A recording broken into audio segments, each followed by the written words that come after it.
Assalamualaikum warahmatullahi wabarakatuh. Halo semuanya, sebelumnya perkenalkan nama saya Nadia Paramita Dewi Ganung dari kelas 3 PKD 3 dengan NIM 9620200072. Pada hari ini saya akan membahas materi tentang pengawasan pembiayaan, pelunasan, dan penyelamatan pembiayaan dan takeover. Ini adalah salah satu materi pada mata kuliah manajemen pembiayaan pada modul 6 kegiatan belajar 14. Memasuki topik pembahasan, yang pertama pengawasan pembiayaan, yang kedua pelunasan dan penyelesaian pembiayaan bermasalah. Yang pertama, pengawasan pembiayaan. Definisinya, pengawasan atas pembiayaan yang telah disalurkan merupakan upaya untuk menjaga dan mengamankan pembiayaan sebagai sebuah kekayaan atau aset. Pengawasan juga digunakan untuk mengetahui terms of lending serta asumsi-asumsi sebagai dasar persetujuan pembiayaan tercapai atau terjadi penyimpangan pembiayaan. Pengawasan pembiayaan dapat dilakukan dengan pemantauan realisasi penyaluran pembiayaan, penggunaan dana pembiayaan, dan pengaruh pembiayaan terhadap peningkatan usaha nasabah. Jika pembiayaan berupa modal kerja dan kinerja keuangan nasabah setelah diberikan pembiayaan. Tindak lanjut bank dalam pengawasan pembiayaan adalah dengan menjalankan fungsi pengawasan pembiayaan yang bersifat menyeluruh atau multi-layers control dengan 3 prinsip utama, yaitu prinsip pencegahan dini atau early warning system, prinsip pengawasan melekat atau built-in control, dan prinsip pemeriksaan internal atau internal audit. Selanjutnya, proses pengawasan pembiayaan dapat dilakukan dengan beberapa cara, diantaranya yang pertama, on-desk, yaitu melakukan verifikasi terhadap dokumen-dokumen pembiayaan nasabah, identifikasi terhadap masalah-masalah potensial dalam pengadaan kas, dan penilaian terhadap kesediaan nasabah dalam memenuhi kewajiban keuangannya. Yang kedua, on-site, yaitu kunjungan langsung berkala ke tempat usaha nasabah untuk melihat kemajuan usaha nasabah, mendeteksi kendala-kendala yang dihadapi nasabah dalam mengembangkan usahanya. Yang ketiga, trade checking, yaitu melihat kondisi usaha dengan memanfaatkan informasi dari supplier, distributor, dan rekan bisnis lainnya. Yang keempat, credit checking, yaitu memantau pembiayaan nasabah dengan memanfaatkan informasi yang berkaitan dengan kelancaran nasabah membayar utang, baik utang bank maupun utang pada tempat lainnya. Yang kelima, early warning system, yaitu tindakan pemantauan secara dini terhadap pembiayaan, kolektabilitas lancar, dan dalam perhatian khusus, dengan tujuan untuk memberikan antisipasi dini atas gejala-gejala yang dapat mempengaruhi tingkat kolektabilitas nasabah, sehingga dapat segera dilakukan tindakan preventif mencegah penurunan kolektabilitas. Cara-cara pengawasan di samping ini pada prinsipnya harus melekat. Arti melekat maksudnya semua kegiatan pembiayaan adalah salah satu bentuk pengawasan terikat, mulai dari proses awal pembiayaan sampai pembiayaan diselesaikan atau dilunasi oleh nasabah. Artinya pengawasan melekat adalah unsur-unsur pengawasan atau pengamanan pembiayaan telah dilakukan pada setiap proses pembiayaan dan setiap karyawan yang bertugas dalam pembiayaan ikut dalam pengawasan pembiayaan tersebut. Selanjutnya, penerapan pengawasan melekat dapat dilakukan lewat hal-hal berikut ini. Yang pertama, melihat kepatuhan dan ketaatan terhadap kebijakan sistem, proses, dan prosedur dalam penyaluran pembiayaan dengan cara setiap pejabat pembiayaan baik secara langsung maupun tidak langsung secara berkala melakukan pengawasan terhadap proses pemberian pembiayaan sejak dari inisiasi sampai dengan pelunasan pembiayaan. Yang kedua, penanggung jawab pengawasan melekat. Semua karyawan bertugas dalam penyaluran pembiayaan baik langsung atau tidak langsung memiliki tugas dan tanggung jawab usaha pengamanan dan pengelolaan kekayaan bank. Pengamanan dilakukan dalam bentuk penyaluran pembiayaan menurut kebijakan pembiayaan yang berlaku, dan pengelolaan kekayaan bank dilakukan secara lebih baik, efektif, dan efisien untuk menghindarkan dari penyelewengan. Yang ketiga, tindakan represif dalam pembiayaan. Penyelesaian pembiayaan bermasalah yang timbul akibat adanya penyelewengan yang dilakukan karyawan yang bertugas dalam kegiatan pembiayaan dilakukan dua tindakan. Di antaranya penyelesaian administratif dan tindakan terhadap diri pelaku. Yang keempat, laporan pengawasan pembiayaan. Laporan pengawasan melekat dilakukan secara berkala oleh kepala direksi. Laporannya yaitu berisi evaluasi ekspansi pembiayaan, laporan portofolio pembiayaan, dan laporan mengenai manajemen improvement program. Selanjutnya, selain pengawasan melekat, dalam pengawasan juga dikenal pengawasan berganda.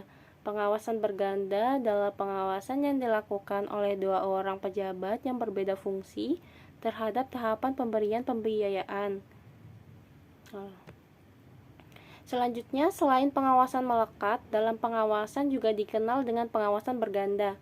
Pengawasan berganda adalah pengawasan yang dilakukan oleh dua orang pejabat yang berbeda fungsi terhadap tahapan pemberian pembiayaan yang mengandung kerawanan penyalahgunaan pembiayaan. Adapun pengawasan pembiayaan terhadap proses yang mengandung kerawanan tersebut sebagai berikut. Yang pertama, pengawasan ganda pada proses inisiasi pembiayaan. Yang kedua, pengawasan ganda pada proses analisa pembiayaan. Yang ketiga, pengawasan ganda pada proses penyusunan struktur dan syarat pembiayaan. Yang keempat, pengawasan ganda pada kelengkapan file pembiayaan. Selanjutnya, yang kelima, pengawasan ganda pada proses persetujuan pembiayaan. Yang keenam, pengawasan ganda pada proses pencairan. Yang ketujuh, pengawasan ganda pada proses pelunasan dan penyelesaian pembiayaan bermasalah kalau ada. Pengawasan berganda pada proses-proses di atas secara umum ditunjukkan untuk menutupi ruang penyalahgunaan wewenang dalam pembiayaan. Penyalahgunaan wewenang dalam pembiayaan menjadi perhatian serius dalam perbankan.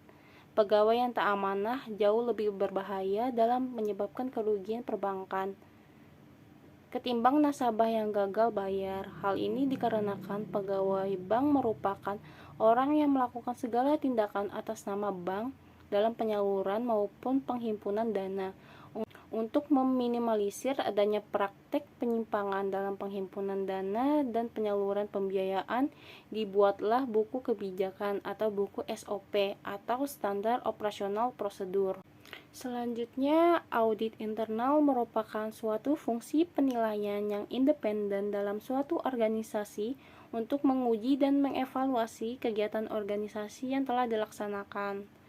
Tujuan lain dari audit internal adalah yang pertama, penilaian kecukupan dan efektivitas struktur pengendalian manajemen, yang kedua, penilaian kualitas kinerja, yang ketiga, pembinaan atau bantuan manajerial. Selanjutnya, contoh kasus. Contoh kasus yang ditemukan oleh auditor pembiayaan menyebutkan adanya kasus berupa pengaturan secara sistematis nasabah yang mengajukan pembiayaan. Calon nasabah dan pegawai berkolaborasi mengatur pembiayaan supaya bisa dicairkan dengan perjanjian. Ketika sudah cair dananya, sebagian diserahkan kepada pegawai tersebut dan sisanya untuk nasabah. Pembayaran cicilan nanti terus-menerus dilakukan oleh nasabah. Perkongsian ini akan ketahuan ketika terjadi gagal bayar. Tim audit akan melakukan investigasi kepada pegawai yang bersangkutan dan kepada nasabah yang bersangkutan. Dari situ biasanya akan ketahuan praktek-praktek yang tidak dibenarkan dalam penyaluran pembiayaan. Selanjutnya yang kedua, pelunasan dan penyelesaian pembiayaan bermasalah. Definisinya, setiap pembiayaan yang telah disalurkan kepada nasabah harus ada penyelesaiannya. Penyelesaiannya normal dilakukan sesuai jangka waktu pembiayaan yang telah disepakati. Ketika akad, diakhiri jangka waktu pembiayaan. Pembiayaan dianggap lunas dan akad dinyatakan berakhir dengan sendirinya. Dengan berakhirnya akad, maka bank diharuskan menyerahkan semua bentuk jaminan yang telah diikat dalam akad kepada nasabah. Penyerahan barang jaminan dilakukan dengan mengisi bukti penyerahan jaminan oleh bank kepada nasabah. Serah terima jaminan ini menandakan tidak ada lagi ikatan antara bank dengan nasabah yang bersangkutan. Berikut ini pengelompokan kolektabilitas pembiayaan bermasalah untuk menentukan kualitas pembiayaannya. Lama tunggakan 0 hari, kolektabilitas 1, keterangan lancar. Lama tunggakan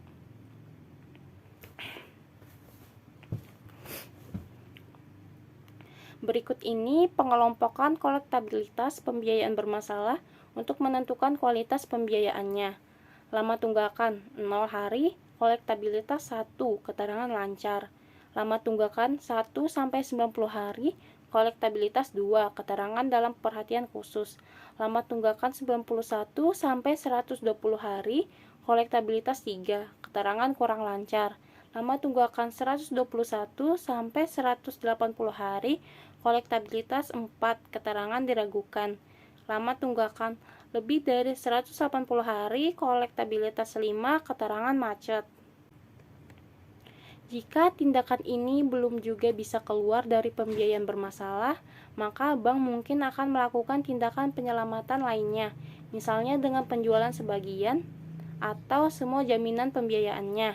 Yang pertama, restrukturisasi pembiayaan adalah upaya perbaikan yang dilakukan bank dalam kegiatan pemberian fasilitas pembiayaan kepada nasabah yang mengalami kesulitan untuk memenuhi kewajibannya, namun masih memiliki kemampuan bayar agar nasabah dapat menyelesaikan kewajibannya. Upaya restrukturisasi dapat diperlakukan kepada nasabah pembiayaan sebagai berikut: yang A, penjadwalan kembali; yang B, persyaratan kembali; yang C, penataan kembali. Yang kedua, penyelesaian melalui jaminan. Yang A, penyelesaian dengan cara non-litigasi. Yang B, penyelesaian dengan cara litigasi. Selanjutnya, collection agent dilakukan dengan menggunakan jasa pihak ketiga seperti agen atau kantor hukum atau pengacara. Yang keempat, hapus buku atau write-off adalah tindakan administratif untuk menghapus buku nasabah yang memiliki kolektabilitas macet dari neraca sebesar total tunggakan nasabah tanpa menghapus hak tagih kepada nasabah. Yang kelima, take over atau pengalihan utang merupakan pemindahan hutang nasabah dari bank atau lembaga keuangan konvensional ke bank atau lembaga keuangan syariah dan atau dari bank atau lembaga keuangan syariah kepada bank atau lembaga keuangan syariah lainnya. Berdasarkan pengertian, pengalihan hutang ini bisa dilakukan dari bank konvensional dipindah ke bank syariah dan dari bank syariah ke bank syariah lainnya. Baik, mungkin segitu saja presentasi dari saya. Mohon maaf apabila ada kekurangan maupun salah-salah kata dalam pengucapan. Terima kasih. Wassalamualaikum warahmatullahi wabarakatuh.